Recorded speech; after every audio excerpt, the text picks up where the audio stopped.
उमंग आवाज sponsored by आदि मोहन गांधी आसानसोल शाखा। साच को आज क्या, मैं 5-6 दिनों में लौटकर बातचीत करता हूँ। वांछित आरोपियों महेश शर्मा और राजकुमार शुक्ला के साथ हुई बैठक की तस्वीर मीडिया के माध्यम से सामने आने के बाद 7 जुलाई को कृष्णा प्रसाद ने अपनी सफाई देते हुए कुछ ऐसा ही दावा किया था। लेकिन आज लगभग 20 दिन बीतने वाले हैं, पर कृष्णा प्रसाद का कोई पता नहीं है। इस बात से शायद आसनसोल में कांग्रेस नेताओं को शहर की शांति व्यवस्था को लेकर चिंता सताने लगी। उन्होंने कहा कि लोगों के बीच अब सुगबुगाहट होने लगी है कि शहर में कहीं कोई अप्रिय घटना तो नहीं घटने वाली। साल 2011 से लेकर 2023 के अप्रैल माह तक हुए हाई प्रोफाइल मर्डर की जांच अब तक ठंडे बस्ते में क्यों पड़ी हुई है, और कृष्णा प्रसाद का वांछित आरोपियों के साथ बैठक की असल वजह क्या रही थी? क्या कृष्णा प्रसाद को किसी साजिश के तहत फंसाया जा रहा है, या खुद वह किसी बड़ी साजिश को अंजाम देने की फिराक में थे और इसीलिए आपराधिक गतिविधियों से ताल्लुक रखने वाले लोगों के साथ उन्होंने बैठक की थी? इन सारे सवालों की पड़ताल के लिए पुलिस विभाग सक्रियता से कार्य करे, तत्परता से कार्य करे। इसके लिए कांग्रेस के प्रतिनिधि मंडल ने कांग्रेस के जिला अध्यक्ष देवेश चक्रवर्ती के नेतृत्व में सोमवार को आसनसोल दुर्गापुर पुलिस कमिश्नरेट के पुलिस आयुक्त सुधीर कुमार नीलकंठम को एक ज्ञापन सौंपा। और इसके बाद मीडिया कर्मियों से बात करते हुए कांग्रेस नेताओं ने क्या कुछ कहा, सुने। 2011 সালের পর থেকে হীরাপুর থানাতে আমরা দেখছি একটার পর একটা মার্ডার ঘটছে এবং সেই মার্ডারের যারা আসামি, যাদের পুলিশ খুঁজে পাচ্ছে না, আমরা দেখতে পাচ্ছি আসানসোলের গুটিকয় ব্যবসায়ী যারা আগে কয়লা চুরি করত, জমি মাফিয়া ছিল, তারা এখন তাদের সঙ্গে গোপন বৈঠক করছে, যেগুলো পত্রপত্রিকা মিডিয়ার মাধ্যমেও বেরোচ্ছে। কিন্তু পুলিশ প্রকৃত খুনিদের বা আসামিদের দীর্ঘ হীরাপুর থানায় 7টা 8টা 9টা মার্ডার হয়ে গেছে, একটাকেও খুঁজে পায়নি। মন্ত্রী হয়ে যদি এরকম নির্লজ্জের মতো বিরোধী দলের বাচ্চা বাচ্চা ছেলেগুলোকে জেলে পাঠানোর চেষ্টা করে, তাহলে তারা পরবর্তীকালে ক্রিমিনাল হয়ে জন্ম নেবে। बाद वो उन्होंने फेसबुक पे आकर ये कहा था कि मैं 5 दिन में आ रहा हूँ। आज 18 दिन हो गया, लेकिन कृष्णा प्रसाद आसनसोल, मुझे नहीं लगता कि आसनसोल की धरती पे आया। आज उसी को लेकर हम लोग सीपी साहब के पास में यहाँ पे आए थे डेपुटेशन देने के लिए, क्योंकि हम लोग ये चाहते हैं कि जिस तरीके से 2011 में राम लखन यादव से शुरू हुआ था, दिलीप सरकार, निर्गोन दुबे, अनूप मुखर्जी और फरीद आलम जो मर्डर हुआ, ऐसा ना हो कि कोई ऐसा साजिश ऐसा नहीं चल रहा हो कि आसनसोल के अंदर में, बनपुर के अंदर में ऐसा कोई दोबारा घटना घटे।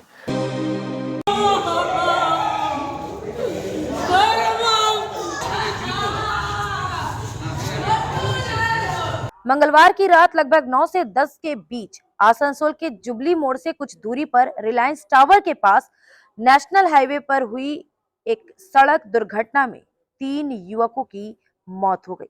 मृतकों की पहचान मोहिरशिला निवासी 23 वर्षीय सोनू यादव, चिलेडंगाल निवासी 20 वर्षीय राहुल राउत और धातका निवासी 21 वर्षीय अविनाश चौधरी के रूप में हुई है।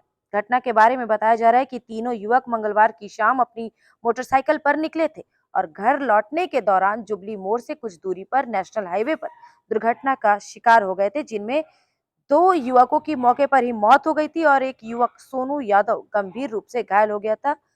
दुर्घटना का शिकार हुए तीनों युवकों को आसनसोल जिला अस्पताल ले जाया गया, जहां अविनाश चौधरी और राहुल राउत की मौत की पुष्टि चिकित्सकों ने की। वहीं सोनू यादव की इलाज के दौरान मौत हो गई। घटना के बारे में जानकारी देते हुए एक व्यक्ति ने कहा कि युवक जिस बाइक पर सवार थे, उसका चक्का फिसलने के कारण वे गिर गए, लेकिन इसी बीच पीछे से आ रहे एक बड़े वाहन ने तीनों को कुचल दिया। एक ही रात में 3 परिवारों ने अपने इकलौते पुत्रों को खो दिया।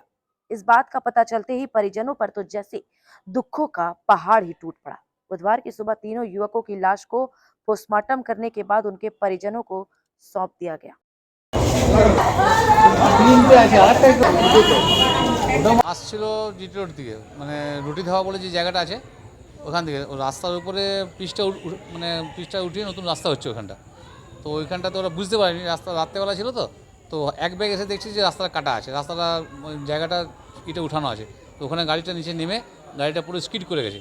স্কিড করাতে ওরা উল্টে গেছে, উল্টে যাওয়াতে পিছন থেকে ট্রাক আসছে, ট্রাকের সাথে চেপে দিয়ে চলে গেছে। তো স্পটেই 2 জন মারা গেছে, আরেকজন আসানসোলে হসপিটালে ভর্তি করার পরও, অ্যাডমিট করার পরও ওটা এইমাত্র মারা গেল। আদি মোহিনী মোহন কান্দিলাল যখন বেনারসি সম্ভার তো হতেই হবে, তার পাশাপাশি শিফন, গাউন, ক্রপ টপের রকমারি, পাশাপাশি রয়েছে মেল ফ্রেন্ডসের জন্য বিপুল পাঞ্জাবির অপশন। আদি মোহিনী মোহন কান্দিলালের Asansol showroom, 116 GT road, opposite of veteran petrol pump. Furniture बहुत आकर्षक लगता है बहुत महंगा है। अरे नहीं, उतने महंगे नहीं, रीजनेबल रेट पर ही लिए। अच्छा, आओ मैं तुम्हें अपना दीवान सेट दिखाती हूँ। डिजाइन तो बहुत एट्रैक्टिव है, लगता है क्वालिटी में दम नहीं होगा। कौन कहता है? ये फर्नीचर वर्ल्ड क्लास है, प्योर सागवान के, क्वालिटीदार और टिकाऊ भी। क्या सच में? हाँ, तुम्हें भी फर्नीचर लेना हो तो फर्नीचर वर्ल्ड एक बार जरूर जाना। वहाँ फर्नीचर के एक से बढ़कर एक कलेक्शन, वो भी तुम्हारे बजट में। साथ ही वहाँ फाइनेंस फैसिलिटी भी उपलब्ध है। सच में? तब आज ही अपना हबी को कहूँगी फर्नीचर वर्ल्ड चढ़े। फर्नीचर लवर्स की पहली पसंद, GT रोड, शनि मंदिर के सामने, नूरुद्दीन रोड, आसनसोल। आसनसोल नगर निगम के पूर्व मेयर तथा भाजपा नेता जितेंद्र तिवारी को आज यानी बुधवार के दिन कंबल कांड में आसनसोल अदालत में पेश किया गया। मौके पर भारी संख्या में सुरक्षा बलों की तैनाती भी की गई थी। भाजपा समर्थक और कार्यकर्ता भी बड़ी संख्या में आसनसोल अदालत परिसर के आसपास मौजूद थे।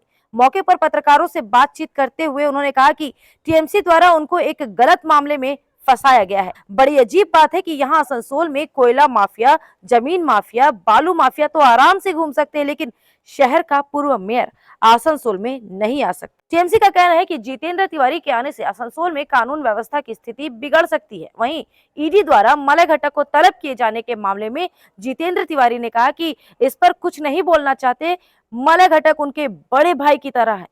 উনি আমার বড় দাদার মতন, ওনা নিয়ে কিছু বলবো না।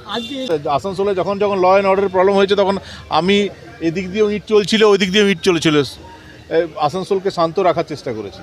কিন্তু আমি এলে ল অ্যান্ড অর্ডার প্রবলেম হয় না, আমি এলে তৃণমূল কংগ্রেসের প্রবলেম হয়ে যায়। ওই জন্য ওরা হাইকোর্টকে দিয়ে বা অন্যান্য কোর্টকে দিয়ে আমাকে আটকে রাখার চেষ্টা করে। যে ঘটনা ঘটেছিল সেই ঘটনায় যে ব্যক্তিরা পরিবার মারা গেছিল তাদেরকে কর্পোরেশন থেকে চাকরি কিংবা আর্থিক দেখুন আজ পর্যন্ত দিল না। আমি সবচেয়ে আরও খারাপ ব্যাপার হলো যে আমি খবর পেয়েছি যে ওই জায়গায় অন্যদেরকে চাকরিতে ঢুকিয়ে দিয়েছে। তৃণমূল কংগ্রেসের লোকেরা ওদের জায়গায় অন্য লোকেদেরকে চাকরিতে ঢুকিয়ে দিয়েছে। ওদেরকে হেল্প করার জন্য কোটি কোটি টাকা চাঁদা করেছিল, সে চাঁদার টাকা সবাই মেরে নিয়েছে তৃণমূল।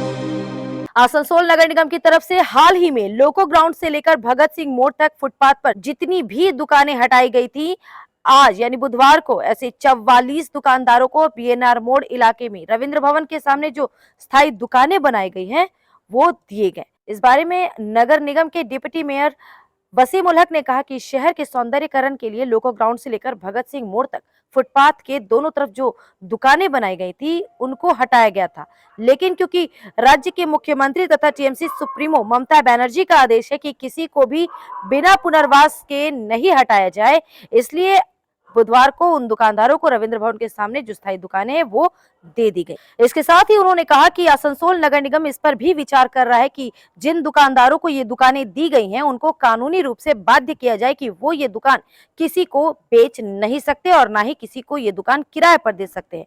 अगर उन्होंने ऐसा किया तो आसनसोल नगर निगम उनसे वह दुकान वापस लेने का भी अधिकार रखता है। स्टल लगा तो सबाई मिले आज के 47 जन के স্টলটা ডিস্ট্রিবিউট করেছি এবং এই শর্তে দেওয়া হয়েছে যে যাকে দেওয়া হচ্ছে তারা তার বাবা তার ছেলে করতে পারে দোকানটা, ওই দোকানটা অন্য লোককে বিক্রি করা যাবে না এবং কাউকে ভাড়া দেওয়া যাবে না। আমাদের কর্পোরেশনে যখন এটা আমরা খবর পাবো যে কেউ বিক্রি করেছে বা ভাড়াতে দিয়েছে, আমরা ইনকোয়ারি করার সঙ্গে সঙ্গে তার যে লিগ্যাল অ্যাকশন সেটা আমরা অ্যাকশনে চলব।